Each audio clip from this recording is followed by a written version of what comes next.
Now, those first two stories are cases of making sure that my actions were stepping in line with the way that I knew that I ought to behave. But there is another way, which is making sure that the way that you think you ought to behave is more in line with who you really are and what you really feel.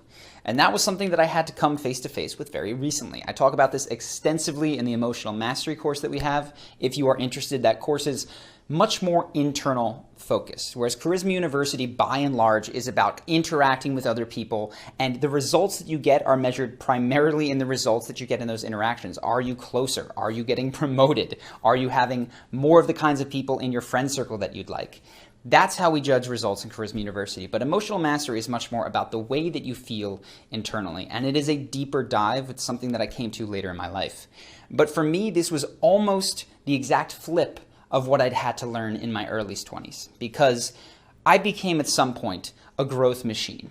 I got absolutely hooked on the feeling of making sure that I was living up to this ideal image of myself. And I didn't realize it, but it became such that almost everything I do, whether I was playing the guitar or interacting with friends, had to have some element of growth involved in it. So I was trying to develop my social skills while I was with my friends, or if I was playing guitar, I had to be drilling scales instead of just playing the guitar. And so part of this for you, depending on where you're at in your life, might be in relaxing the extremely driven image that you think that you need to live up to. And that's what it was for me lately. And in fact, it was something that I think for many people isn't the answer right now. But for me, I went out and I bought a video game system. And I've played Super Smash Bros. With my friends. And it's not about being the best Super Smash Bros. Player in the world, though I do get competitive with them.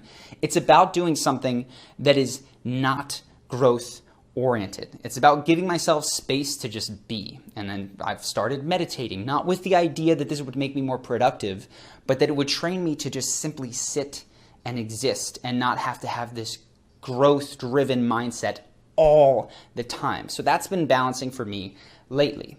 I bring this up because I want you to know that yes, there are areas of your life, and I think this is incredibly important, where you make sure that your behavior is matching the way that you know you ought to behave. But I also want you to reflect and go, you know what?